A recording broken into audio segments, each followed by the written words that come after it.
जय हिंद, वंदे मातरम। दोस्तों, आप सभी का स्वागत है एक बार फिर से हमारे इस चैनल पर।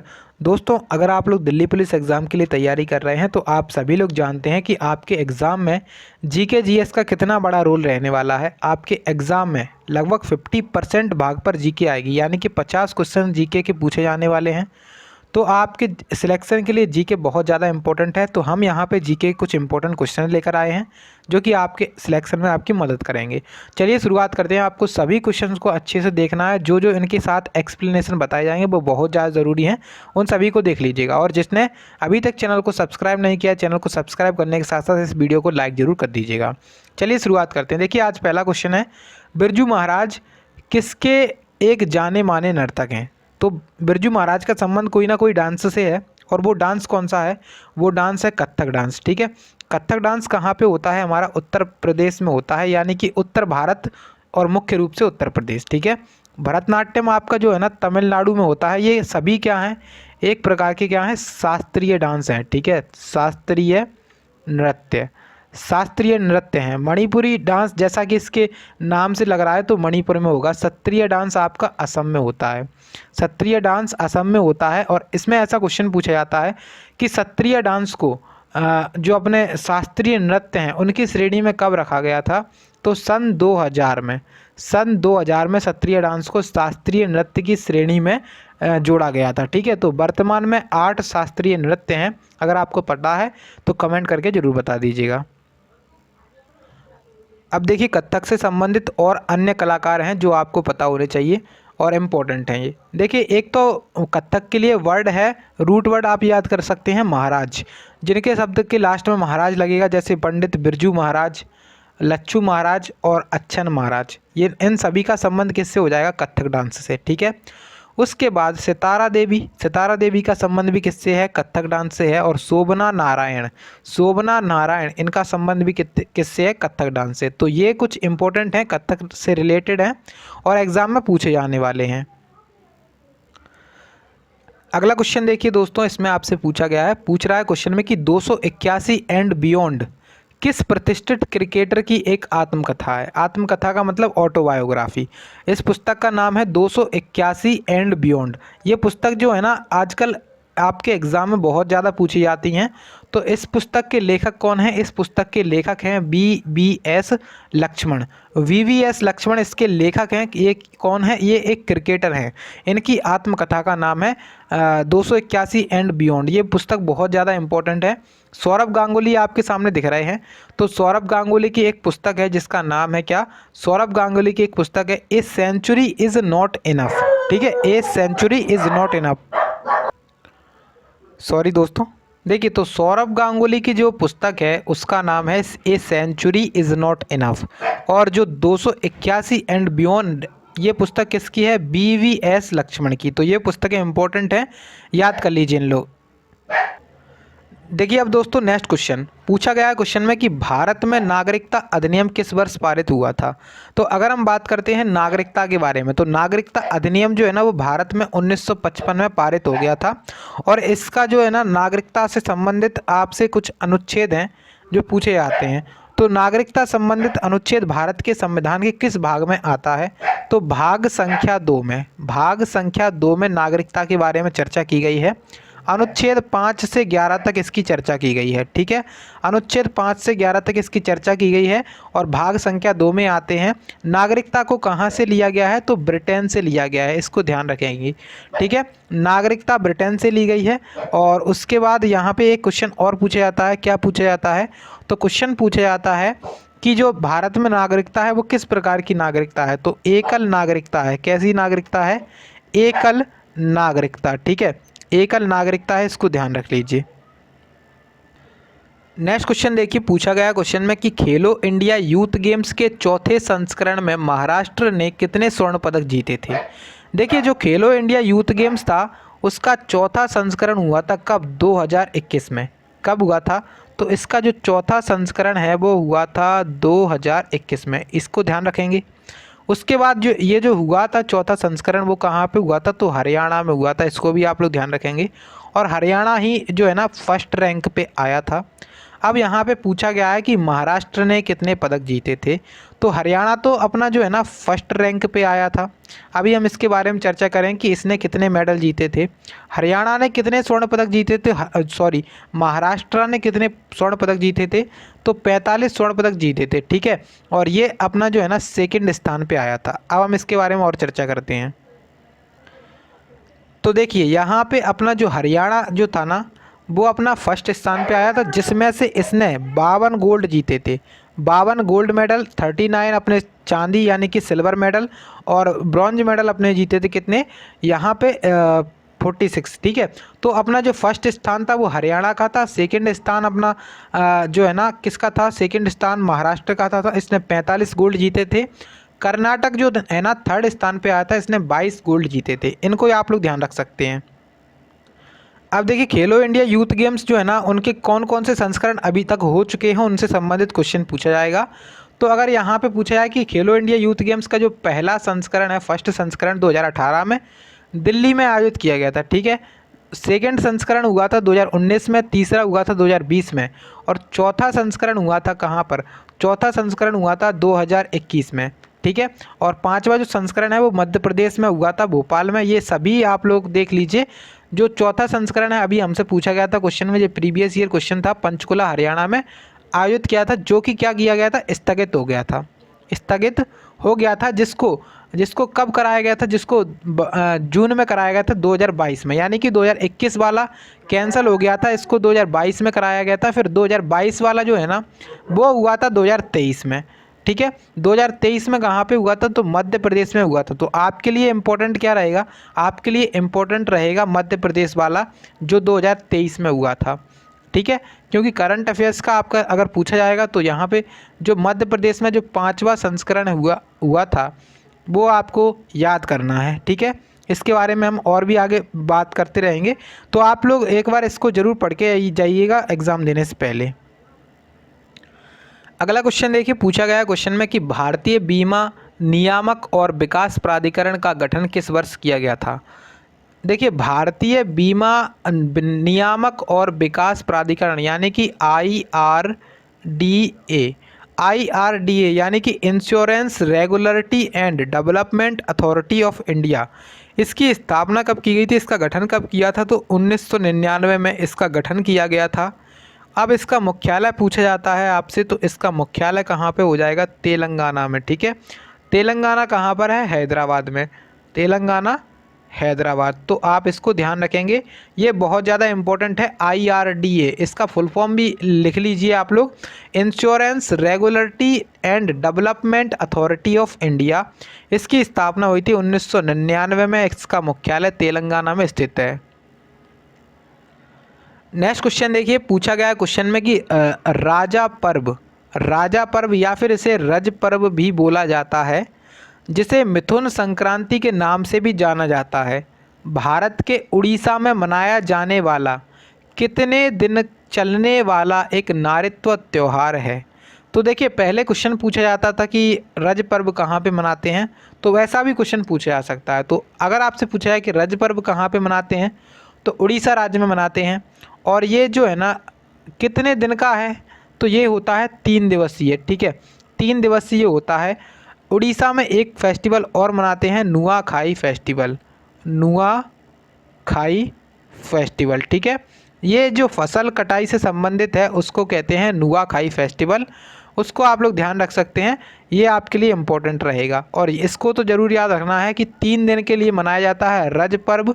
और जगन्नाथ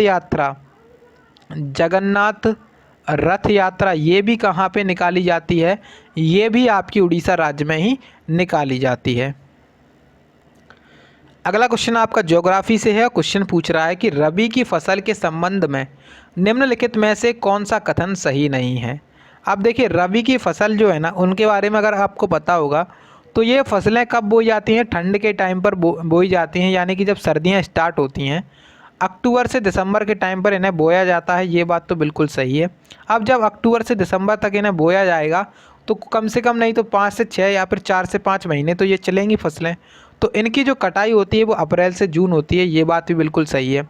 अब ये फसल होती कौन कौन सी हैं, तो ये होती हैं गेहूँ होती है, चना, मटर और सरसों। आप सभी लोग ठंड में जब सब्जी लेने जाते हो तो आप मटर वगैरह देखते होगे, ठीक है। तो वो क्या है, ये एक रबी की फसलें हैं, ठीक है। तो गेहूं हो गया, चना हो गया, मटर हो गया, सरसों हो गया, ये रबी की फसलें हैं। तो ये बात भी बिल्कुल सही है। लेकिन अब ऑप्शन 2 कह रहा है यहाँ पे कि दक्षिण और दक्षिण पूर्वी राज्यों और अन्य रबी फसलों के उत्पादन के लिए महत्वपूर्ण राज्य हैं। तो ये क्या है, गलत बात है। ये गलत बात है क्योंकि जो रबी की फसलें मुख्यतः उत्तर भारत में की जाती हैं। दक्षिण भारत में इनका मतलब बहुत कम होता है। दक्षिण भारत में जैसे केरल हो गया तो वहाँ पे मसालों की खेती ज़्यादा होती है, तमिलनाडु में कॉफ़ी वगैरह इस तरीके से, और पश्चिम बंगाल में अपने चाय के बागान हैं, इस तरीके से होता है। अगला क्वेश्चन देखिए, पूछा गया है कि 31 अक्टूबर 2022 तक भारत में कितने गैर प्रमुख छोटे पत्तन थे। गैर प्रमुख का मतलब है छोटे, ठीक है। पत्तन का मतलब बंदरगाह। तो कितने बंदरगाह थे छोटे 31 अक्टूबर 2022 तक, तो यहाँ पे 200 थे, ठीक है। 200 आप लोग ऑप्शन लगा सकते हैं। दोस्तों आपको इस क्लास की पीडीएफ हमारे टेलीग्राम चैनल पर मिल जाएगी। टेलीग्राम का लिंक आपको डिस्क्रिप्शन बॉक्स में दिया गया है, तो आप लोग वहां से जा कर के टेलीग्राम ज्वाइन कर सकते हैं, या फिर आप लोग टेलीग्राम पे सर्च कर सकते हैं सरकारी एग्ज़ाम फाइटर, ठीक है। सरकारी एग्ज़ाम फाइटर। तो सरकारी एग्ज़ाम फाइटर अगर आप लोग सर्च कर लेंगे तो आपको टेलीग्राम चैनल मिल जाएगा, वहाँ पर ज्वाइन हो जाइएगा। आपको वहाँ पे इन सभी क्लासेस की पीडीएफ मिल जाएगी। अब देखिए क्वेश्चन पूछ रहा है कि ईस्ट इंडिया कंपनी की सेना के संबंध में निम्नलिखित में से कौन सा युग्म सही है। ईस्ट इंडिया कंपनी जो थी उसकी सेना थी, उसमें कौन सा युग्म सही है। देखिए सवार जो है ना वो किसे कहा जाता था, घुड़सवार को। मस्कट क्या होता था उसमें, पैदल सेना के सैनिकों द्वारा इस्तेमाल की जाने वाली भारी बंदूक। ये बात भी बिल्कुल सही है। जो भारी बंदूक यूज़ करते थे वो लोग, वो उसे मस्कट कहते थे, और घुड़सवारों को सवार कहा जाता था। ये दोनों बातें बिल्कुल सही हैं, यानी कि जो है ना अपना आंसर होगा ऑप्शन नंबर 3 वाला, ठीक है। तो ईस्ट इंडिया कंपनी के संबंध में ये वाला वर्ड मस्कट जो है ना वो आप लोग याद रख लीजिए। पैदल सेना के सैनिकों द्वारा इस्तेमाल की जाने वाली भारी बंदूक हुआ करती थी, ये बात बिल्कुल सही होगी, ठीक है। अगला क्वेश्चन देखेंगे तो इसमें आपसे बोला गया है कि निम्नलिखित में से भारत की सबसे बड़ी मीठे पानी की झील कौन सी है। देखिए भारत की सबसे बड़ी मीठे पानी की झील है बुलर झील। बुलर झील कहाँ पर है, आपकी जम्मू कश्मीर में। जम्मू कश्मीर में बुलर झील है, और इसको क्या लगाएंगे आप लोग, भारत की सबसे बड़ी मीठे पानी की झील है। लोकटक झील क्यों इम्पोर्टेंट है, ये लोकटक झील जो है ना वो आपकी मणिपुर राज्य में स्थित है। मणिपुर राज्य में स्थित है, और ये किस वजह से इम्पोर्टेंट है, क्योंकि इस पर एक राष्ट्रीय उद्यान बना हुआ है जो विश्व का एकमात्र तैरता हुआ राष्ट्रीय उद्यान है। और वो कौन सा है, केबुल लामजाओ राष्ट्रीय उद्यान। कीबुल लामजाओ, ठीक है, कीबुल लामजाओ राष्ट्रीय उद्यान। तो ये भी कहाँ पर है, ये भी लोकटक झील मणिपुर में ही स्थित है। तो इसको आप लोग ध्यान रखेंगे, बहुत ज़्यादा इम्पोर्टेंट है। अगला क्वेश्चन देखेंगे तो पूछा गया क्वेश्चन में कि कंप्यूटर के सेंट्रल प्रोसेसिंग यूनिट के संदर्भ में निम्नलिखित में से अलग को चुनिए। अलग को मतलब यहाँ पे ALU और कंट्रोल यूनिट दोनों। ALU arithmetic logic unit, output unit और कंट्रोल यूनिट। देखिए कंप्यूटर के जो सेंट्रल प्रोसेसिंग यूनिट यानी कि जो CPU है, इसके संदर्भ में अलग चुनना है। तो देखिए CPU के अंदर क्या क्या होता है, ALU और कंट्रोल यूनिट दोनों होती हैं। ALU अर्थमेटिक लॉजिक यूनिट ये भी होती, कंट्रोल यूनिट ये भी, लेकिन आउटपुट यूनिट नहीं होती। तो ये अपना आंसर हो जाएगा ऑप्शन नंबर 3 वाला इस क्वेश्चन का। अगला क्वेश्चन देखिए तो पूछा गया है भारतीय क्रिकेट टीम 2021 ICC विश्व टेस्ट चैंपियनशिप फाइनल किस देश से हारी थी। देखिए अगर हम बात करते हैं भारतीय cricket team 2021 ICC world test championship जो हुई थी, ICC वर्ल्ड टेस्ट चैंपियनशिप जो फाइनल मैच हुआ था उसमें भारत जो है ना, भारत की जो टीम है वो किस देश से हारी थी, जो न्यूजीलैंड इसमें जीता था, और भारत की टीम क्या हो गई थी, पराजित हो गई थी, ठीक है। अगला क्वेश्चन आपके इतिहास से पूछा गया है। पूछ रहा है क्वेश्चन में कि किस अधिनियम के द्वारा यूनाइटेड किंगडम की संसद का एक अधिनियम है, मतलब कौन सा एक अधिनियम है जिसने 1947 में भारत और पाकिस्तान के दो नए स्वतंत्र उपनिवेशों यानी कि डोमेनियंस में विभाजित किया था। तो कौन सा एक्ट था? पिट्स इंडिया एक्ट था, या फिर भारत शासन अधिनियम था, भारत सरकार अधिनियम था, या फिर रॉलेट एक्ट था, या फिर भारतीय स्वतंत्रता अधिनियम। तब आप लोग कहेंगे सर भारतीय स्वतंत्रता अधिनियम था। राइट आंसर आपका कौन सा होगा? राइट आंसर हो जाएगा आपका ऑप्शन नंबर डी वाला। अब ये रॉलेट एक्ट कब आया था? तो ये आया था सन 1919 में। सन 1919 में रॉलेट एक्ट आया था, और ये जो रॉलेट एक्ट था इसे काला कानून कहा गया था। और इसी के विरोध में जो पंजाब का अमृतसर शहर था वहाँ पर बैसाखी के दिन एक सभा का आयोजन किया जा रहा था, और वहाँ पर जो जनरल डायर था उसके आदेश से वहाँ पर फायरिंग करा दी गई, और वहाँ पे बहुत सारे निर्दोष लोग की हत्या करवा दी गई थी। ठीक है, तो उसी को कहा जाता है जलियांवाला बाग हत्याकांड, जो कि कब हुआ था? तो 13 अप्रैल 1919 को। ठीक है, 13 अप्रैल 1919 को जलियांवाला बाग हत्याकांड हुआ था। उसका संबंध भी किससे था? रॉलेट एक्ट से ही था। उसके विरोध में ही ये लोग वहाँ पे सभा कर रहे थे। भारत शासन अधिनियम एक तो 1935 में आया था। 1935 का भारत शासन अधिनियम था, उसका ज़्यादातर भाग अभी वर्तमान के जो संविधान है उसमें है। ठीक है, और 1935 के भारत शासन अधिनियम के द्वारा ही म्यांमार को अलग कर दिया गया भारत से 1937 में। ठीक है, और इसके अलावा एक चीज़ और की गई, प्रांतीय चुनाव कराए गए थे भारत में, उसको भी आप लोग ध्यान रखेंगे, जिसमें कांग्रेस की जीत हुई थी और मुस्लिम लीग हारी थी। अगला क्वेश्चन देखिए, पूछा गया है क्वेश्चन में कि जड़त्व के संबंध में निम्नलिखित में से कौन या फिर कौन से सही हैं। देखिए, पहला दिया गया है कथन कि किसी भी वस्तु का जड़त्व उसका वह प्राकृतिक गुण है जो उसकी विराम या गति अवस्था में परिवर्तन का विरोध करता है। दूसरा बोला गया है कि किसी वस्तु का द्रव्यमान उसके जड़त्व की माप होती है।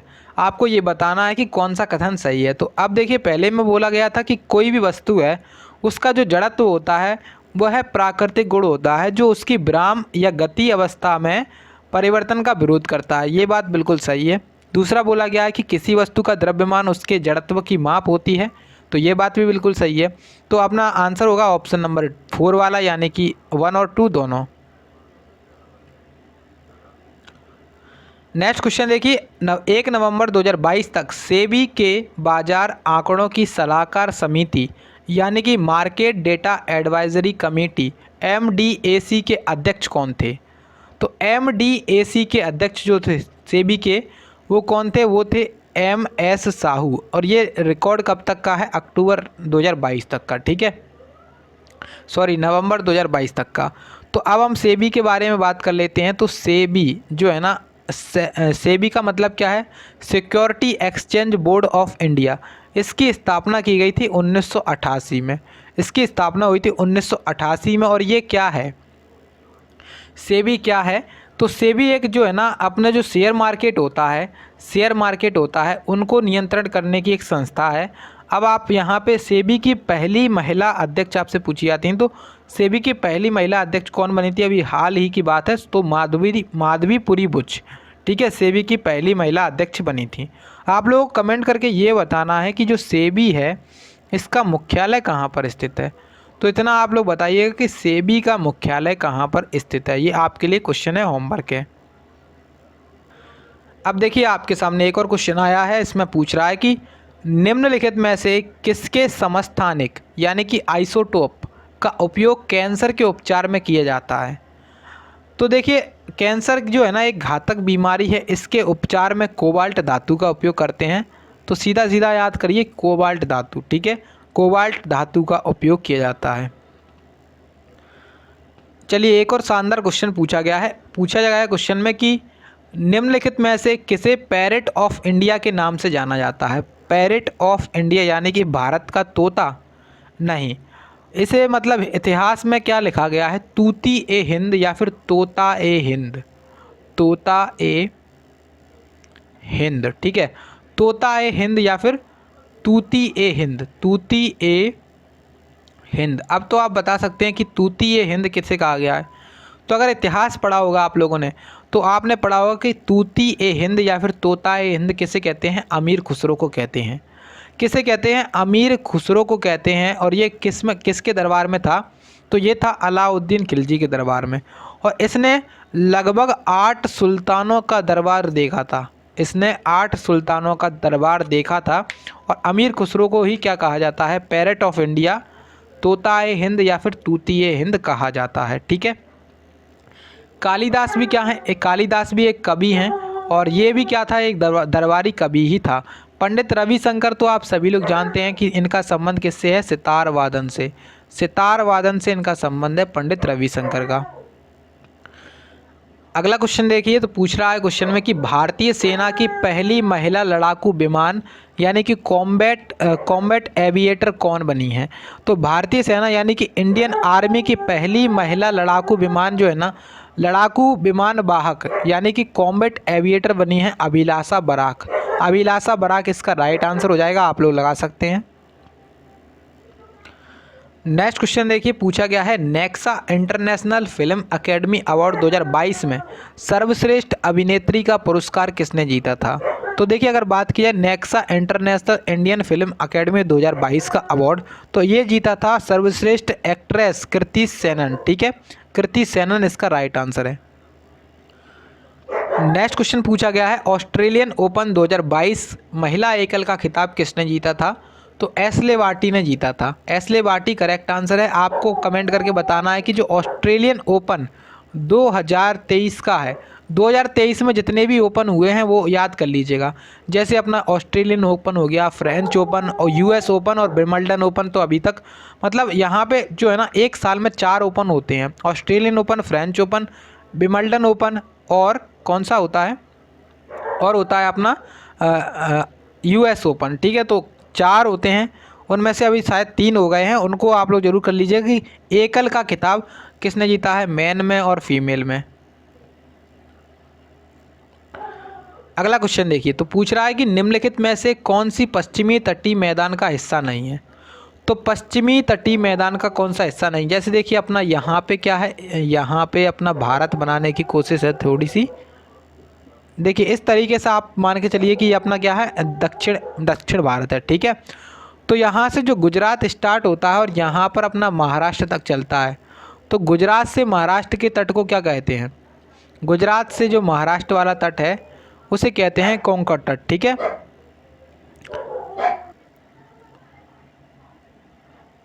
तो यहाँ पे हमने देखा कोरोमंडल तट, मालाबार तट और कोंकण तट और कन्नड़ के तटीय मैदान। तो सबसे पहले एक बार मैप बनाते हैं, फिर हम समझते हैं इसको। ठीक है, ये हमने बना लिया मैप। तो इधर वाला हिस्सा अपना हो गया पश्चिमी घाट और इधर वाला हो गया अपना पूर्वी घाट। तो इधर वाले जो है ना अपने कौन कौन से तट आते हैं? इधर एक तो आता है अपना मालाबार तट। जो मालाबार तट है वो कौन सा है? केरल से लेकर के कन्याकुमारी तक का जो तट है उसे मालाबार तट कहते हैं। ठीक है, गोवा के तट को क्या कहा जाता है? और जो अपना गुजरात से महाराष्ट्र का तट है उसे क्या कहते हैं? तो गुजरात से महाराष्ट्र के तट को कहा जाता है गुजरात से महाराष्ट्र के तट। और कोंकण तट हो गया, यहाँ पे कोरोमंडल तट हो गया। देखिए कोरोमंडल तट जो है ना वो तमिलनाडु का तट है। तमिलनाडु के तट को कहा जाता है कोरोमंडल तट। तो यहाँ पे हमसे वही पूछा गया था कि पश्चिमी तटीय मैदान का हिस्सा कौन सा नहीं है? तो कोरोमंडल तट नहीं है, क्योंकि कोरोमंडल तट तो अपना पूरब में है। और पूरब में कहाँ पर है? तो ये अपना तमिलनाडु के साइड का जो हिस्सा उसे कहते हैं कोरोमंडल तट। ठीक है, मालाबार तट आप सभी लोगों को पता है कि जो कन्याकुमारी से लेकर के केरल तक का जो तट है मालाबार तट है। और यहाँ पे बहुत सारे मतलब मसाले के लिए ये बहुत फेमस है। ठीक है, कोंकण तट कहाँ पे है? गोवा का जो तट होता है उसे कोंकण तट कहते हैं। और गुजरात वाले तट को आप लोग कमेंट करके बता सकते हैं कि गुजरात वाले तट को क्या कहा जाता है। देखिए अब नेक्स्ट आपसे पूछा गया है, क्वेश्चन कह रहा है कि कौन सा रोग केवल कम अवधि तक रहता है?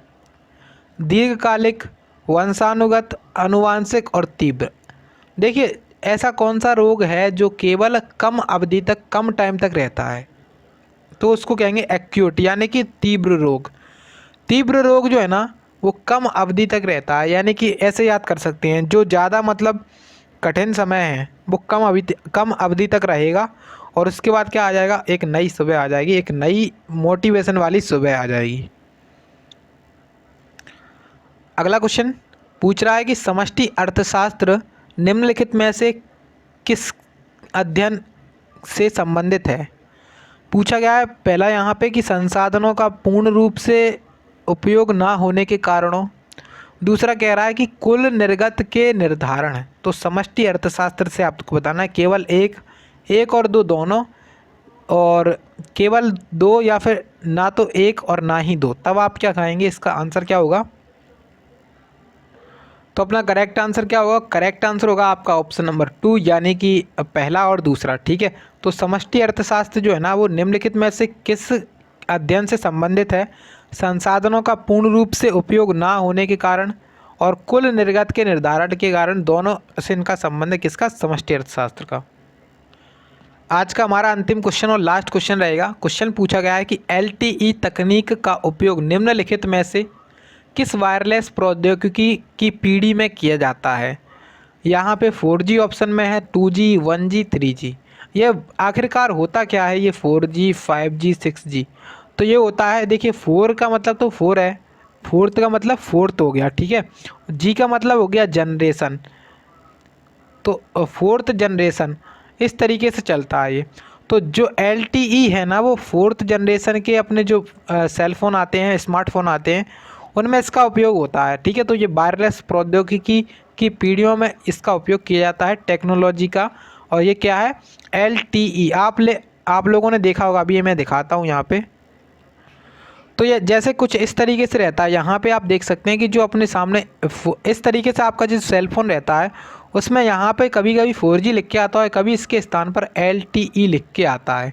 तो ये 4G तकनीक है, कुछ नहीं है, 4G तकनीक है। तो आप लोग यहाँ पे लगा सकते हैं कि इसका उपयोग 4G में किया जाता है। ठीक है, तो यहाँ पे 4G इसका राइट आंसर हो जाएगा। अब यहाँ पे फुल फॉर्म इसका देख लीजिए एक बार, फुल फॉर्म में यहाँ पे पूछा जा सकता है। तो फुल फॉर्म इसका हो जाएगा long term evaluation. Long term evaluation इसका फुल फॉर्म हो जाएगा, तो इसको आप लोग अलग से नोट कर सकते हैं। ठीक है, तो यहाँ पे आज के क्वेश्चंस कंप्लीट हो चुके हैं। आई होप कि आप सभी लोगों ने अभी तक सारे क्वेश्चंस को अच्छे से देखा होगा, उनके साथ जो एक्सप्लेनेशन बताए हैं उनको भी अच्छे से किया होगा। और अगर आपको वीडियो पसंद आई तो प्लीज़ वीडियो को लाइक तथा चैनल को सब्सक्राइब जरूर कर लीजिएगा। आप लोग ना तो वीडियो को लाइक करते हो ना ही चैनल को सब्सक्राइब करते हो, तो प्लीज़ वीडियो को लाइक, चैनल को सब्सक्राइब और एक शेयर जरूर कर दीजिएगा वीडियो के। ठीक है, चलिए मिलते हैं अपनी नेक्स्ट वीडियो में, तब तक के लिए जय हिंद, जय भारत, जय श्री राम।